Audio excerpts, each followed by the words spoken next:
Assalamualaikum warahmatullahi wabarakatuh. Alhamdulillah rabbil alamin wa bihi nasta'in ala umuri dunya waddin. Wassalatu wassalamu ala asyrafil anbiya'i wal mursalin sayyidina maulana Muhammadin wa ala alihi washabihi ajmain. Amma ba'du.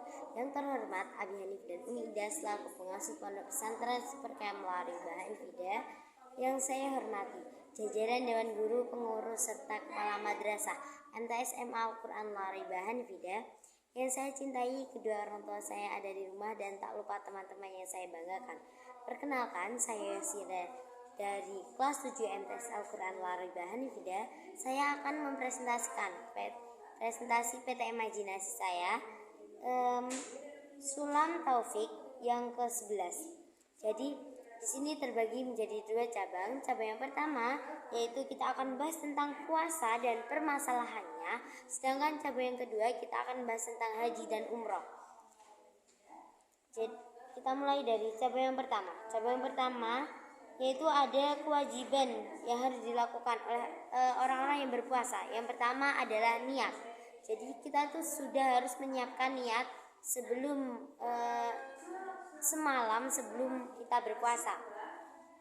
Yang kedua, kita harus bisa untuk menahan nafsu kita, baik nafsu untuk makan, nafsu untuk amarah dan lain-lainnya. Lalu yang ketiga, kita tidak boleh gila walaupun sebentar. Yang keempat, tidak boleh pingsan yang terlalu lama. Lalu yang kedua adalah larangan-larangan bagi orang yang menjalankan puasa. Yang pertama, tidak boleh bersentuh tubuh antar suami dan istri ataupun intinya yang bukan mahramnya. Lalu yang kedua adalah menyengaja untuk muntah atau kita itu gabut ya teman-teman atau yang lain-lainnya. Lalu yang ketiga yaitu ridho. Apa itu ridho? Ridho adalah ridho adalah murtad sejenak atau mengatakan bahwa teman kita itu ateis dan lain-lainnya. Lalu yang keempat ada hari-hari terlarang untuk kita melaksanakan ibadah puasa. Apa saja? Yaitu terbagi menjadi 4. Yang pertama adalah hari raya Idul Fitri dan hari raya Idul Adha. Yang kedua ada hari tasyrik yaitu pada tanggal 11, 12, 13. Dan yang ketiga ada separuh akhir dari bulan Syaban. Lalu yang keempat ada hari yang diragukan. Kita itu ragu dengan hari tersebut. Lalu terdapat juga ketentuan dari puasa ini. Jadi puasa itu dilaksanakan oleh seorang umat muslim, baik mukallaf atau sudah intinya oleh umat muslim yang sudah balik. Lalu puasa yang wajib dilakukan adalah puasa Ramadan. Dan jika kita uzur syar'i seperti haid, nifas, terus sakit dan lain-lainnya, maka kita boleh tidak berpuasa namun harus menggantinya. Lalu cabang yang kedua kita akan bahas tentang haji dan umroh. Jadi haji dan umroh. Kewajiban haji ada 4. Yang pertama adalah bermalam di Musdalifah. Lalu yang kedua ada melempar jumroh Aqobah atau jumroh yang terbesar. Lalu yang ketiga adalah melempar 3 jumroh yaitu jumroh Aqobah, jumroh wusta dan jumroh ula.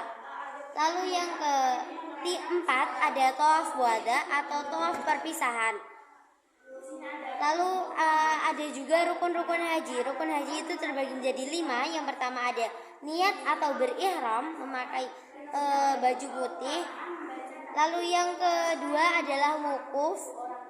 Wukuf itu berdiam diri atau sama juga dengan bermalam di Musdalifah.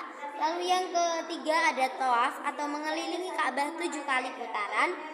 Yang keempat ada sa'i atau lari-lari kecil antara Bukit Sofa dan Bukit Marwah. Dan yang kelima ada tahallul atau memotong rambut setelah semua itu selesai, yang menandakan bahwa ihram itu telah selesai. Lalu yang keempat ada larangan-larangan bagi orang yang melaksanakan ihram. Yang pertama, tidak boleh memakai wangi-wangian seperti parfum dan lain-lainnya. Yang kedua, tidak boleh bersentuh tubuh. Yang ketiga, tidak boleh berburu. Yang keempat, kita tidak boleh melaksanakan akad nikah di sana. Lalu, bagaimana dengan hukum haji dan umroh?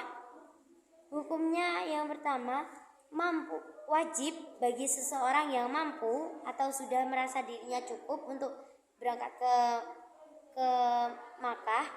Lalu yang kedua, itu sunnah bagi anak-anak dan bagi orang yang sudah melaksanakannya 2 kali atau lebih. Lalu yang ketiga, ada makruh bagi orang yang melaksanakan haji namun keadaan masyarakat di sekitarnya itu masih kurang mendukung, jadi sebaiknya disedekahkan. Lalu yang keempat, ada haram bagi orang yang berniat jahat. Sekian dari saya, semoga bermanfaat. Ihdinas siratal mustaqim. Assalamualaikum warahmatullahi wabarakatuh.